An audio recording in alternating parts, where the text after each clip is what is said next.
One name became a global alarm bell, shaping war, security, and fear for decades. For many people, it was more than a person's name. It became a shorthand for a new era, an era where the idea of safety was rewritten, where airports turned into checkpoints, where intelligence agencies expanded their reach, and where the language of threat and risk seeped into everyday life. Yet history is never as simple as a single villain and a single moment. This story is not a legend, and it is not a movie script. It is the uncomfortable reality of how privilege, ideology, and conflict can collide, and how that collision can produce consequences that reach far beyond one individual. It begins with wealth and access, with a life born into a powerful family machine, surrounded by influence and opportunity. But it does not stay there. It moves into a world of ideas that interpret political humiliation, foreign intervention, and regional wars as proof of a wider struggle. And then it enters the furnace of late Cold War conflict, where violence is normalized, networks are built, and radical ambition finds the training ground it needs. What makes this name so historically significant is not only the acts attributed to him and his organization, but the chain reaction that followed. After the defining attacks linked to al-Qaeda, governments changed laws, launched military campaigns, and built security systems at unprecedented scale. Societies adjusted to permanent alertness. Entire regions were pulled into prolonged cycles of invasion, insurgency, counterinsurgency, and collapse. The consequences were measured not only in death, but in displacement, trauma, surveillance, and deep political polarization, effects that did not stop at borders. At the center of this story is a disturbing lesson. Large-scale violence does not appear out of nowhere. It is built, piece by piece, through ideology, funding, recruitment, opportunity, and the momentum of conflict. It depends on people willing to convert grievances into strategy and strategy into action. It depends on safe havens, on loyal intermediaries, on propaganda that makes brutality feel like purpose. And it depends on the belief that shocking the world can force history to bend. This is not a story told to glorify. It is told to understand. Because when we treat history like a headline, we miss the slow construction behind it. The years of radicalization, the geopolitics that opened doors, and the networks that carried violence across continents. To grasp why the world changed, we have to trace how a life that began in privilege ultimately intersected with the machinery of war, and how that intersection helped ignite an era whose consequences are still felt today. And as this story unfolds, the most unsettling truth becomes clear. The moment the world recognized the name was not the beginning. It was a result. The real beginning happened quietly, years earlier, long before the alarm started ringing. Born in 1957, he entered the world surrounded by a level of privilege that was unusual even by the standards of a wealthy society. His family name was bound to a construction empire that operated not merely as a business, but as a pillar within Saudi Arabia's state-building era, an enterprise whose success depended on deep ties to the kingdom's ruling structures and the contract that flowed from them. His father, Mohammed bin Laden, had risen from modest beginnings into the top tier of Saudi wealth. Originally from Yemen, he built his fortune as the kingdom modernized at extraordinary speed, securing major projects at a time when Saudi Arabia was consolidating its power, expanding its infrastructure, and positioning itself as a rising force in the region. Under royal patronage, the company that grew into the Saudi bin Laden Group became one of the most powerful construction firms in the Arab world, trusted with work that was not only lucrative, but symbolically significant, including projects linked to the country's most sacred sites and the national image the monarchy sought to project.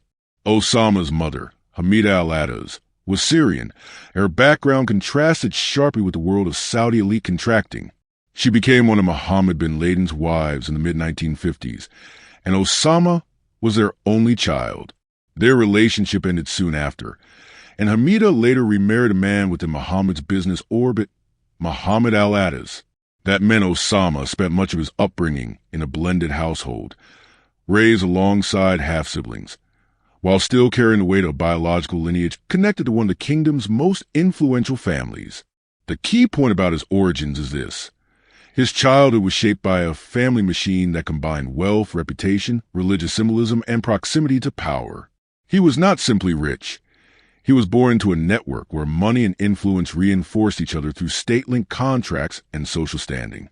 That environment offered access, elite education, international travel, security, and social connections, while also embedding a conservative cultural framework that many associates later described as important in shaping his identity. In other words, his beginnings were not those of an outsider struggling at society's margins. They were the beginnings of someone raised near the center of a rapidly transforming kingdom, where vast economic expansion, political authority, and religious prestige were intertwined. And that makes his later trajectory even more consequential. The path toward militancy did not emerge from poverty or exclusion alone, but from a privileged life that later intersected with radical ideas and the destabilizing force of regional wars.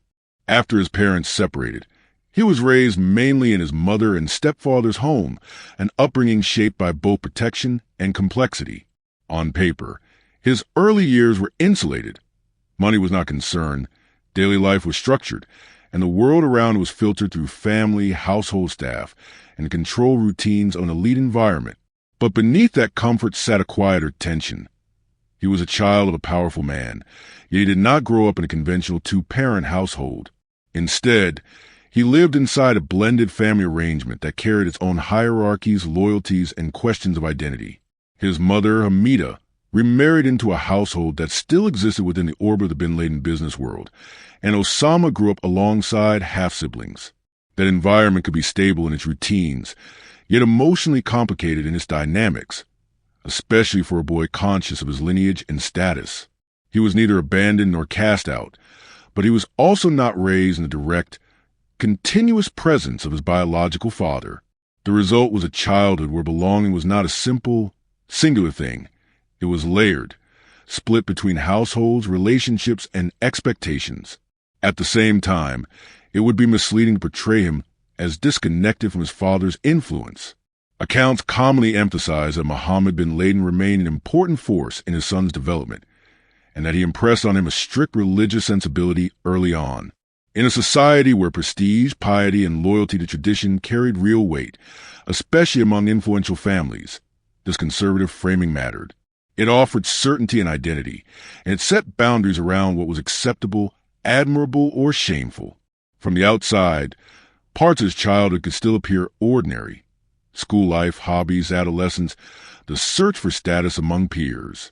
Yet ordinary existed inside extraordinary conditions. The scale of family wealth and the family's proximity to power meant his childhood was not simply protected. It was curated. The world he encountered was one where access came easily, where authority felt close, and where reputation was a form of currency.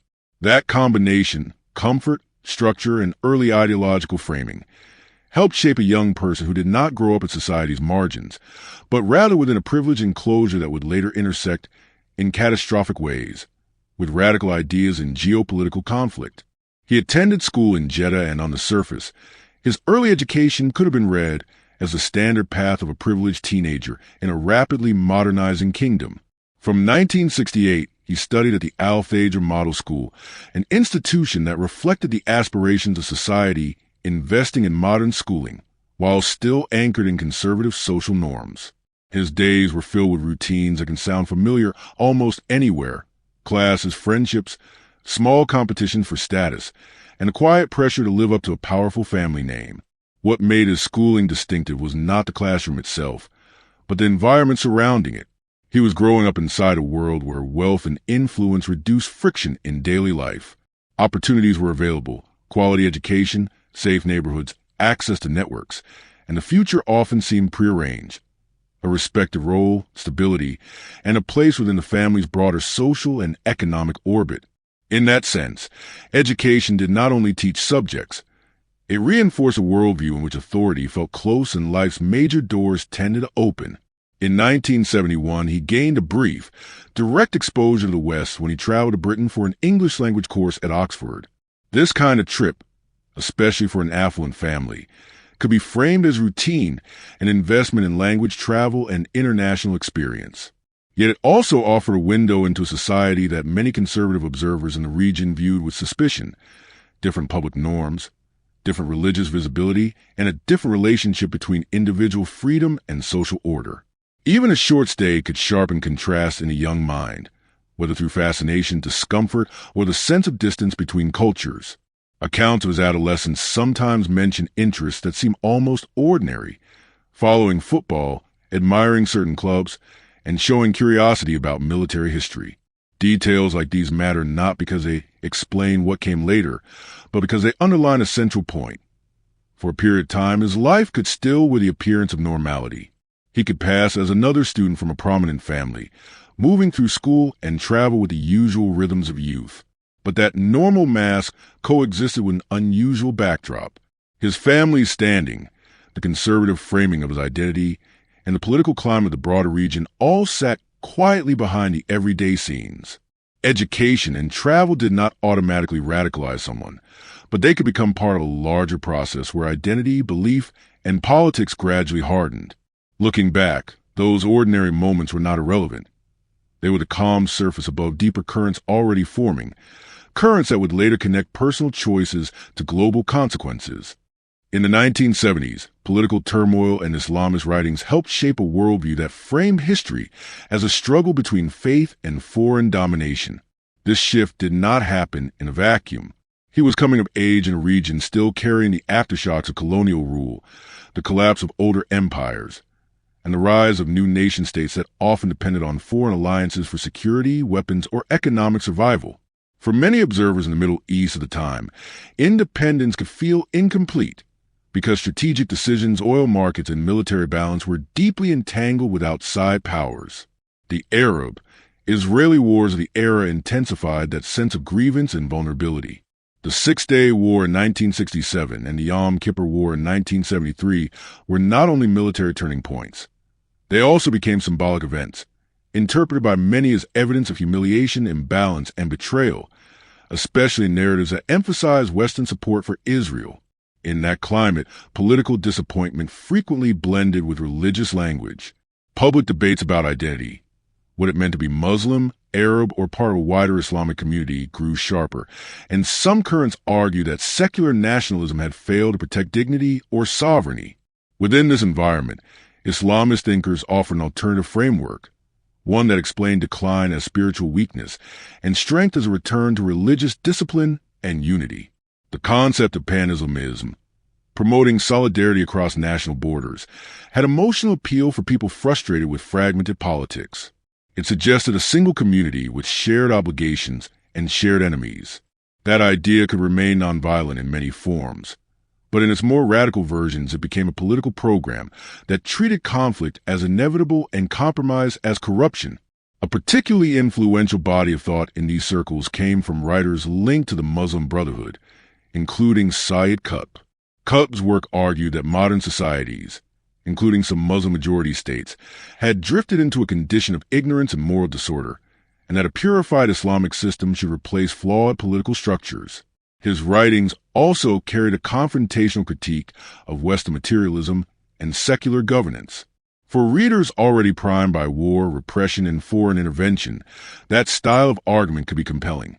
It offered grand explanation for complex events and a clear moral line between authentic belief and corrupt modernity. This is where ideology becomes powerful.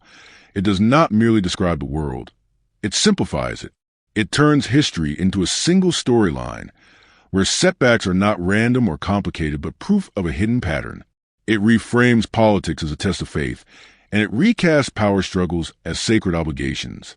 For a young man in a privileged setting, such ideas could also serve another purpose. They could supply meaning beyond wealth and status, presenting a role that felt larger than personal success or family reputation. The intellectual atmosphere around him also mattered. Universities and religious study circles in the region were spaces where political frustrations, theological debates, and identity questions collided. Even without direct evidence for every conversation or influence, the broader pattern is clear. These were years when certain Islamist ideas circulated widely, and when the language of religious revival became intertwined with opposition to foreign influence. Some strands emphasized education and social reform, while others moved toward absolutism, insisting that only rigid enforcement of religious law and confrontation with perceived enemies could restore dignity. It is important to be precise here. Ideas alone do not cause violence, and most people who read religious or political texts do not become militants. But in this case, The worldview taking shape increasingly treated the modern world as a battlefield of civilizations, where Islam was not simply a faith, but a political project, and where Western presence in the region was not just policy, but occupation. That framing laid psychological groundwork for the next stage of his life, when ideology met an actual war zone, Afghanistan, and a leap from belief to organized militancy became far easier. In retrospect, the 1970s were less about sudden transformation and more about direction. The foundation was being poured, a narrative of global struggle, a suspicion of secular politics, an obsession with purity and unity, and a growing conviction that history could be forced to change through confrontation. The tragedy is that once this lens becomes total, once it explains everything and excuses everything, ordinary life stops being the goal, and conflict starts to feel like destiny. By 1979, the political temperature across the Islamic world was no longer rising. It was boiling. Two upheavals, almost simultaneous, reshaped how millions understood power, religion, and foreign influence. In Iran, a revolutionary wave toppled the Shah, an American-backed monarch whose rule had come to symbolize, for many opponents, corruption, inequality, and dependence on outside support. The revolution did not merely replace one government with another. It replaced an entire political identity. When Ayatollah Ruhollah Khomeini returned from exile and the Islamic Republic was established in 1979, it sent a shock through the region. Religion was not just a personal faith or cultural tradition. It could be the foundation of a modern state. Whether people admired it or feared it, the message was unmistakable. A regime aligned with Western interests could be overthrown, and a new order could claim legitimacy through religious authority. The aftershocks spread quickly. The revolution intensified debates about legitimacy, who has a right to rule, what authentic governance should look like, and whether secular nationalism had failed. It also widened sectarian and geopolitical anxieties. Sunni-led governments watched the Shia-led revolutionary state emerge with deep suspicion, while others worried that revolutionary ideology might travel across borders. Later in 1979, the seizure of the U.S. Embassy in Tehran and the hostage crisis hardened confrontations with the West, reinforcing a narrative of direct collision between revolutionary politics and American power. At almost the same time, Afghanistan was collapsing into violence that would draw on the Cold War's heaviest machinery. A year earlier, in April 1978, the Saur Revolution had brought the Marxist People's Democratic Party of Afghanistan, PPA, to power. The new leadership pursued aggressive reforms and relied on coercion, triggering resistance among religious leaders, rural communities, and rival factions.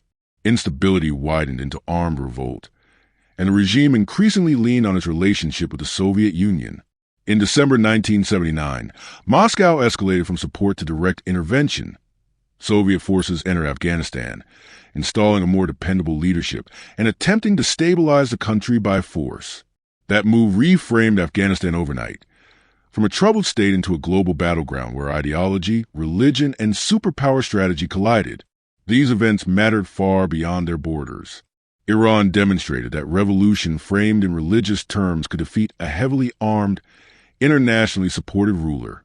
Afghanistan demonstrated how quickly a local political crisis could transform into a massive proxy war, attracting fighters, money, weapons, and competing narratives of duty and resistance. Together, they created new psychological and political pathways. For some, a sense of revived possibility. For others, a sense of existential threat. The idea of struggle could now be grounded in real headlines and real wars, no longer abstract debates in books or classrooms. In that sense, 1979 was not just a year of regional unrest. It was a turning point that changed the political vocabulary of the era, making religion, identity, and confrontation feel inseparable from geopolitics. And it created conditions for something crucial, a generation of movements and networks that would treat war zones not only as conflict to endure, but as arenas to recruit, train, and project power far beyond the battlefield. He traveled to Pakistan at a moment when the Afghan war was rapidly turning into one of the defining conflicts of the late Cold War. Pakistan, especially its frontier cities and border regions, was becoming the main gateway into Afghanistan for foreign volunteers, aid pipelines, and competing intelligence operations. It was also a place where ideology could be converted into infrastructure, people, money, travel routes, safe houses, and organizations that gave the conflict a constant supply of recruits. In that environment, he did not arrive as a powerless outsider. He came with a rare combination of assets: personal wealth, a prestigious family name, and social connections that could open doors. Those advantages mattered because the anti-Soviet struggle was not only a battlefield story, it was a logistics story. Fighters needed places to stay, ways to cross borders, introductions to gatekeepers, and a steady flow of resources. War, in practice, runs on organization, and organization runs on networks. In Pakistan, he fell under the influence of Abdullah Azzam, a Palestinian-born cleric, who became one of the most important recruiters and ideologues of the foreign volunteer movement during this period. Azzam's message framed Afghanistan as an urgent religious duty, encouraging Muslims, especially Arabs, to participate in supporting the resistance. Under that influence, the young Saudi's role evolved into something like a facilitator and financier, helping build a pipeline that moved people from recruitment circles into the broader ecosystem that supported the Afghan resistance. His money and connections were used to strengthen that ecosystem in practical ways: fundraising, arranging accommodation, moving supplies, and supporting training and coordination for volunteers before they entered Afghanistan. The emphasis here is important. These were not spontaneous crowds acting alone. They were being shaped by organizations and social networks that could raise funds, issue appeals, and connect volunteers with local factions on the ground. Over time, this created a durable model: transnational mobilization, built around ideology, and sustained through finance and logistics. This period also highlights a larger geopolitical reality. The anti-Soviet cause in Afghanistan attracted enormous backing from states that saw the conflict through strategic lenses. Pakistan became the staging ground. Saudi Arabia contributed resources. The United States supported anti-Soviet efforts as part of its Cold War strategy. In that wider picture, his personal wealth was not the largest force at work, but it was still significant in a different way. It helped build an Arab-centered recruitment and support network whose purpose and identity were not limited to Afghanistan's national politics. It fostered a sense that the conflict belonged to a broader community, and that participation was part of a transnational struggle. As the years passed, he moved between Pakistan and the Afghan frontier areas, becoming increasingly embedded in the world of foreign volunteers and hardline circles. The war environment rewarded discipline, loyalty, and reputation. Even when particular engagements were not strategically decisive, they could still elevate status through storytelling, through who was present, who financed what, and who appeared committed. In such settings, visibility can become a form of authority. It is one way networks consolidate around personalities and symbols. Out of this wartime environment emerged organizations that were initially presented as service structures, bureaucratic engines for recruitment and support. Over time, the distinction between support and militancy blurred as the infrastructure hardened and the ideology sharpened. The key transformation was not one dramatic leap, but gradual one. War normalizes violence, and networks built for one conflict can be repurposed for others. When the Afghan war began to look winnable against the Soviets, the question became, what happens to the pipelines, the fundraising, the recruitment channels, and the hardened believers once the original enemy leaves? This is why Pakistan and Afghanistan in the 1980s mattered so much to his trajectory. The region became a workshop for transnational militancy, an environment where a young man with wealth and conviction could learn how to turn ideas into durable structures. It provided contacts, credibility, and a functioning model for mobilization. And it laid the groundwork for what came next: the shift from participating in one war to building an organization that sought to export confrontation far beyond Afghanistan. By the late 1980s, the anti-Soviet war in Afghanistan was no longer just a local resistance. It had become an international ecosystem, fed by cross-border travel, fundraising, ideological messaging, and the steady movement of foreign volunteers through Pakistan's frontier corridors. Out of that ecosystem, a new structure began to take shape. One built not simply to participate in a single conflict, but to survive it, and to redirect violence into new arenas once the original war ended. A crucial foundation for this shift was the support architecture already in place. During the 1980s, Organizations connected to foreign volunteer pipeline helped channel money and fighters into the Afghan conflict, creating guest houses, training facilities, and an administrative backbone that made the flow of people and resources repeatable. The UN's al-Qaeda sanctions materials describe Maktab al-Khidmat as a precursor that provided the basis for later infrastructure, including guest houses near the Afghan border and camps preparing militants for the Afghan conflict, and notes that it also established offices abroad under other names. As Soviet withdrawal began to look inevitable, the strategic question became unavoidable. What comes next? For some, Afghanistan was a mission: support the war, then demobilize. For others, the war was a beginning, proof that transnational mobilization could work, and that the methods of recruitment, financing, and coordination could be redeployed elsewhere. Disagreements over direction and control sharpened, and out of those tensions, a separate organization emerged, one oriented toward a longer future and a wider target map. The UN narrative summary explicitly links late 1980s disputes to the creation of al-Qaeda by bin Laden, with elements of the earlier apparatus later absorbed into the new structure. Even the name signaled intent. Al-Qaeda, the base, conveyed the idea of something foundational, not merely a fighting unit, but an enduring platform. Britannica characterizes al-Qaeda as a broad-based militant Islamist organization founded by bin Laden in the late 1980s. Its identity functioned in a way that resembled a brand long before social media made branding a modern obsession, a recognizable label, a shared ideological frame, and a claim to legitimacy within a certain militant narrative, portable across borders and conflicts. What made this structure different from a typical battlefield group was its design logic. It was not built to hold territory like a conventional army, or to serve a single national cause. It was built as a network, a framework that could connect people who might never meet, link funds operations across distance, and keep cohesion through loyalty, messaging, and shared doctrine rather than through geography alone. The war had provided the laboratory, Pakistan's gateways, Afghanistan's camps and routes, the donor circuits, and the reputational economy that elevated certain figures and stories. Organization transformed those wartime lessons into a durable system. The result was a new kind of militant project, less a single battlefield force than a transnational engine, one that could outlive Afghanistan and redirect itself toward other confrontations. In hindsight, this was a critical turning point. The war against the Soviets did not only end with veterans returning home. It also produced a hardened network that learned how to move, how to endure, and how to project violence beyond the original front line, setting the stage for a global campaign that would later reshape international security for decades. The Gulf crisis at the start of the 1990s pushed his relationship with Saudi Arabia from strain into rupture. For years, his background had placed him inside the kingdom's privileged world, near the center of wealth, status, and elite networks. He was not a marginal figure. He belonged to a family whose business ties had long intersected with the state's priorities, and he benefited from the social credibility that came with that name.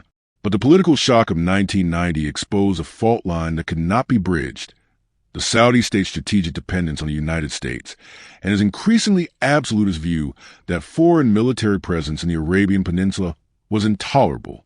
On August 2, 1990, Iraq under Saddam Hussein invaded Kuwait. The speed of the invasion and the fear that Iraq might threaten neighboring states created immediate regional panic.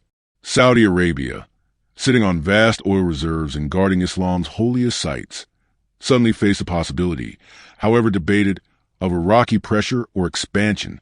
The Saudi leadership chose a path that aligned with its long-standing security strategy. It invited a U.S.-led coalition to deploy forces in the kingdom to deter Iraq and to build a launch pad for the liberation of Kuwait. That decision became the turning point. To him, the arrival of foreign troops, especially American troops, on Saudi soil was not merely a geopolitical choice. He framed it as a religious and moral violation, an affront to the land that contains Mecca and Medina.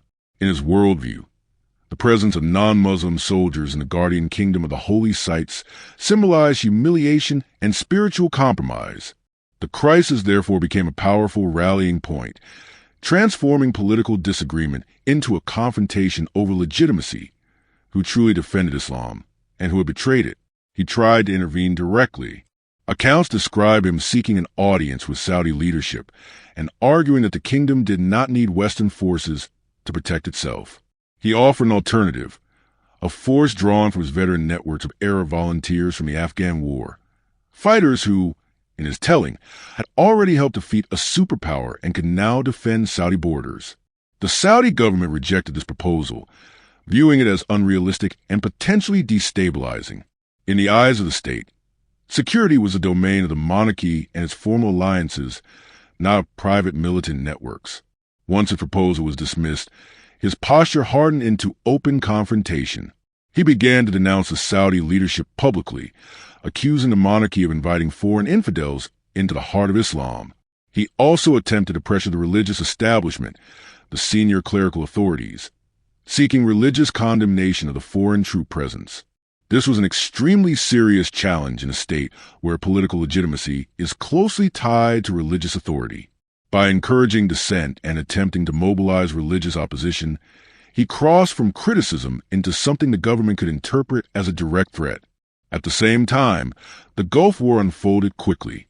Operation Desert Storm began in January 1991, and by late February coalition forces had driven Iraqi troops out of Kuwait.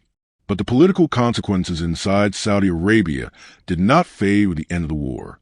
For him, the presence of foreign troops, along with military bases and ongoing cooperation, became a central grievance that would later appear repeatedly in his rhetoric.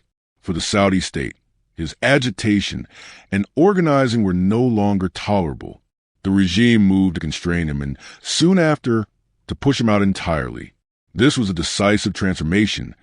From insider to outcast, he went from benefiting from Saudi society's upper circles to positioning himself against the monarchy's core security and legitimacy narrative. In doing so, he severed access to the stable base that wealth and family standing had once provided. Yet the break also radicalized his posture further. Exile did not weaken his ambition. It removed remaining restraints. Cut off from the state he once moved within, he increasingly committed to a transnational confrontation that treated Saudi leadership as compromised and the United States as the primary enemy. The break with Saudi Arabia was not a footnote. It was a hinge. It marked a moment when political frustration and ideological rigidity crystallized into an enduring feud, one that helped define his subsequent messaging, his choice of targets, and the broader strategy of the network he led. After his break with the Saudi state, he needed a place where he could live, organize, and rebuild outside the reach of a government that now saw him as a destabilizing force. In the early 1990s, that search led him to Sudan. At the time, Sudan was undergoing its own political transformation. Following the 1989 military coup that brought Omar al-Bashir to power, the country moved toward an Islamist-oriented system that proved attractive to a number of militant figures looking for a permissive environment.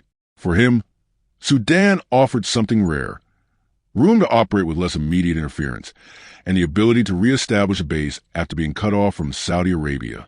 In Sudan, his presence was not simply that of a fugitive hiding in a corner.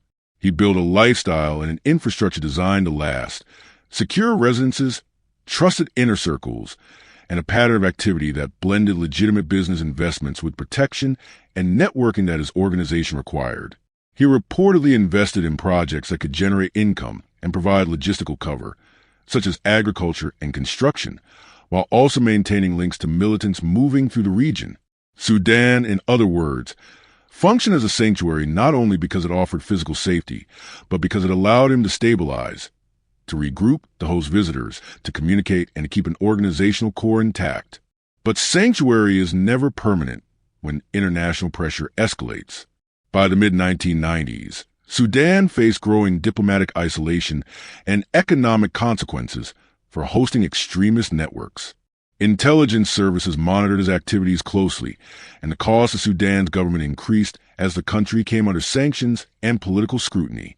At the same time, internal power dynamics in Khartoum shifted. The political figures most supportive of hosting international militants faced pressure, and the regime began recalculating its interests. Eventually, the message became clear: Sudan was no longer a reliable refuge. In 1996, he was compelled to leave. His return to Afghanistan in 1996 was decisive. not because Afghanistan was stable, but because it was becoming the kind of controlled space where a militant network could embed itself. That year, the Taliban, a movement that emerged from years of civil war and religious schooling networks, seized Kabul and established an Islamic emirate over much of the country. Their rule was harsh and internationally isolated, but from its perspective it provided something strategically valuable: protection under a regime that viewed him as a guest rather than a liability. Under Taliban shelter, he gained a sanctuary far more difficult for outside powers to penetrate than Sudan had been. Afghanistan's geography, remote valleys, rugged mountains, limited state institutions, combined with Taliban political will to resist external demands, created an environment where he could live and coordinate with fewer constraints. In return, his network offered the Taliban financial resources, international connections, and a symbolic association with the victory narrative of the anti-Soviet jihad, an association that carried prestige in certain radical circles. It was in this setting that threats and declarations began to harden into a more openly confrontational posture. He issued statements that framed the United States as a primary enemy and portrayed American military presence in the region, especially in Saudi Arabia, as an ongoing occupation. The tone was no longer only ideological. It was operational in intent.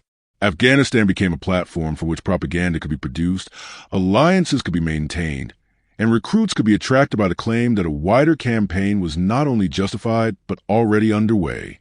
This stage matters because it marks a shift from survival to escalation. Sudan had been a refuge for rebuilding. Taliban became a refuge for projecting outward. Protected by a regime unwilling to surrender him, he now occupied a space where external pressure had limited immediate effect, and where his organization could plan, coordinate, and expand its influence. The result was a dangerous consolidation, a sanctuary that allowed ideas, networks, and intent to mature into action, setting the stage for the next phase of global confrontation. In September 2001, a coordinated terrorist attack struck the United States with a scale and visibility the modern world had rarely seen. 4 commercial airliners were hijacked and turned into weapons. 2 were flown into the World Trade Center in New York City, 1 hit the Pentagon near Washington, D.C., and another crashed in Pennsylvania after passengers resisted. In a matter of hours, thousands of lives were erased, families were shattered, and an ordinary morning became a global trauma witnessed in real time. The death toll was staggering. The attacks killed 2,977 victims, with many more injured and exposed to long-term health risks tied to destruction and debris, especially in New York. Beyond the numbers, the psychological shock was unprecedented. People around the world watched live broadcasts of smoke, collapse, panic, and frantic rescue efforts. The horror was not abstract. It unfolded on screens, in workplaces, in classrooms, and in homes, searing itself into collective memory. What made 9/11 a historic turning point was not only the loss of life, but how quickly it reshaped the rules of global security. The U.S. government moved with urgency to define a new legal and military posture. Within a week, Congress passed the Authorization for Use of Military Force, AUMF, on September 18, 2001, granting the president authority to use force against those determined responsible for the attacks and those who harbored them. This became the legal foundation for a long counterterrorism era that extended far beyond a single battlefield. The first major war followed rapidly. The U.S. and allies invaded Afghanistan in October 2001, targeting al-Qaeda and the Taliban government that had provided sanctuary. That conflict evolved into a long and complex war involving counterinsurgency, state building, and repeated cycles of violence. Over time, the war on terror expanded in scope, shaping policies and operations across multiple regions and decades. The aftershocks also influenced later military decisions, including the 2003 invasion of Iraq, an event debated intensely for its strategic justification and consequences.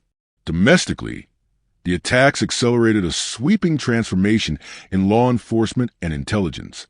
The USA Patriot Act, enacted in October 2001, expanded authorities intended to prevent terrorism, including surveillance and investigative tools. Supporters argued these measures were necessary in the face of catastrophic risk. Critics warned that the balance between security and civil liberties was being altered in ways that could outlast the emergency itself. Either way, daily life changed. Airports became hardened security zones, data collection expanded, and the expectation of privacy, movement, and normal risk shifted. 9/11 also produced a lasting global ripple.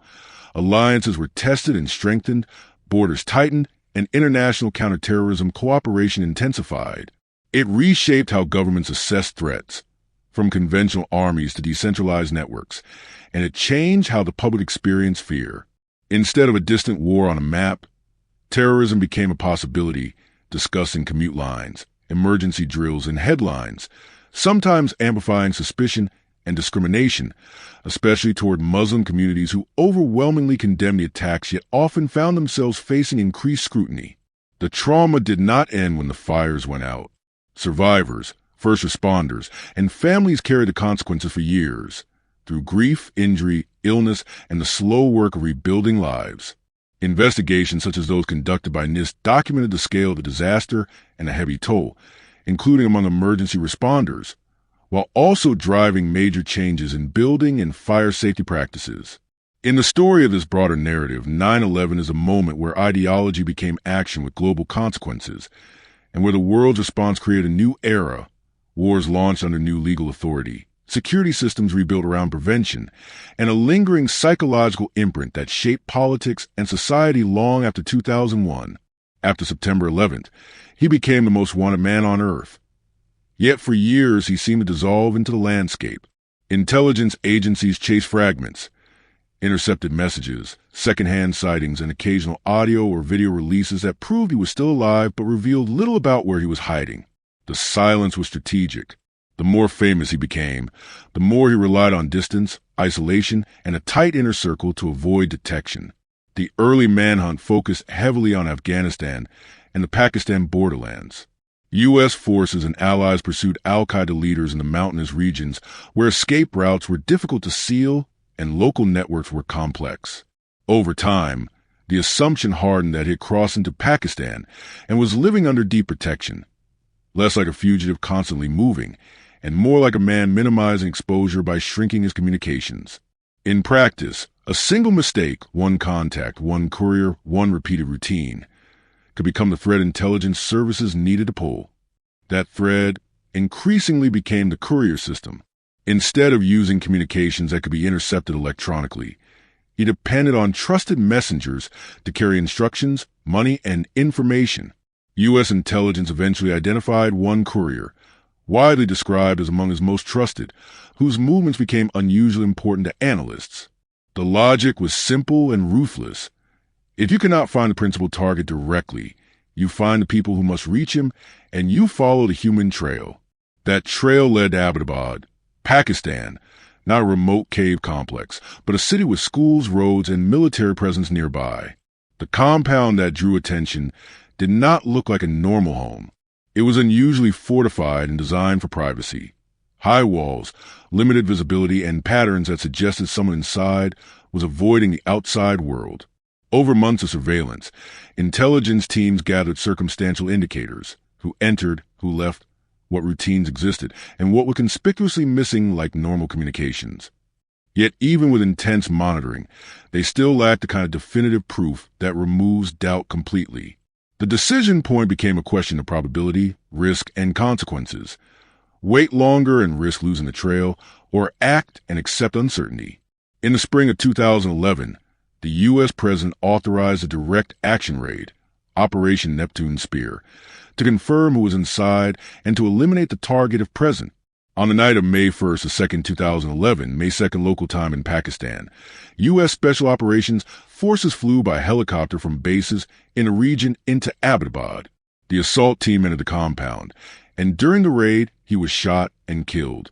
The operation lasted roughly 40 minutes from start to finish, and the team departed with materials collected from the site for intelligence exploitation. Hours later, President Barack Obama addressed the public and confirmed his death, presenting it as the culmination of a decade-long effort following 9/11. His body was taken for identification, and the United States stated that burial at sea was conducted soon afterward, framed as a way to avoid a physical gravesite becoming a rallying shrine. The end was abrupt, but the story around it remained complicated. His location inside Pakistan in a conspicuous compound, raised immediate global questions about how he could live there for years without detection or interference, and what local authorities may or may not have known. But as a narrative arc, the hunt closed in the way many manhunts do. Not through one perfect revelation, but through patient accumulation, routine, a courier's path, a house that did not behave like a house, until remaining uncertainty was resolved by action. His death in 2011 closed a chapter, but it did not close a phenomenon. What followed was not a clean decline in jihadist violence. It was a reconfiguration. The networks he helped shape had already learned how to survive pressure, decentralize, franchise, adapt. Removing a leader can disrupt planning and symbolism, but it rarely dissolves the conditions that keep extremist recruitment alive: fragile states, civil wars, sectarian fear, and governance vacuums. In the years after 2011, the militant landscape shifted from a single, dominant figure to a fragmented ecosystem of factions competing for money, recruits, and influence. Al-Qaeda itself persisted, but evolved into a looser constellation rather than a single centralized engine. Leadership changed hands, and the organization became more reliant on regional branches and local alliances. The killing of Ayman al-Zawahiri in Kabul in July 2022 underlined both the continuity of the network and the volatility of its command structure. Subsequent reporting and UN-linked assessments have indicated that member states viewed Saif al-Adil as a de facto leader figure, reflecting how the group's center of gravity can shift without a public, undisputed succession. At the same time, an even more disruptive force rose: the Islamic State. Its emergence and expansion in the 2010s demonstrated that the post-2011 era would not simply be Al-Qaeda after bin Laden, but a broader competition among violent extremist movements, some more brutal, more media-savvy, and more focused on territory. Even after losing its so-called caliphate, the Islamic State adapted into insurgency and regional provinces, sustaining violence across multiple countries. In fact, the Global Terrorism Index 2025 reports that IS and its affiliates remain the deadliest terrorist organization in 2024, responsible for 1,805 deaths across 22 countries, evidence of persistence even without major territorial control. The geography of extremist violence also shifted. While the Middle East remained central, the Sahel increasingly became one of the world's most severe hotspots, with jihadist insurgencies expanding amid coups, weakened regional cooperation, and reduced external counterterrorism support. UN Security Council reporting and conflict monitoring organizations have consistently highlighted the intensity and spread of violence across Burkina Faso, Mali, and Niger, driven by both Al-Qaeda-linked and Islamic State-linked factions. Recent reporting illustrates the human cost. Attacks in western Niger's Talabri region, for example, continue to kill civilians, with suspicion often falling on Islamic State-linked militants active in the border zone. Even in places where extremists lost territory, the afterlife of these movements remained visible in prisons, camps, and displaced communities, spaces that could become long-term security dilemmas. The continuing challenge around detention sites linked to Islamic State families and suspects in Syria, including changes in who controls camps like Al-Hol, shows how the legacy persists as an issue of governance, custody, and instability, not just battlefield fighting. In short, his death did not end the threat. It changed its shape. The post-2011 era became less about one figure and more about resilient networks, local insurgencies, and competing brands of extremist violence, often flourishing where states fracture and wars drag on. The shadow remained not because a single man survived, but because the infrastructure of radicalization and conflict proved capable of surviving him. And that is the uncomfortable truth about endings. A single death can close a chapter, but it cannot erase the conditions that wrote the story. The networks adapt, the hotspots shift, and the consequences keep echoing through wars, displaced communities, and the security choices nations make every day. Remembering this history is not about admiration or mythology. It is about understanding how extremism grows, how it spreads, and how societies can reduce the space it needs to survive. If you found this breakdown useful, consider subscribing for more documentary-style stories that focus on facts, context, and long-term impact. Thanks for watching. Stay critical, stay informed, and I'll see you in the next one.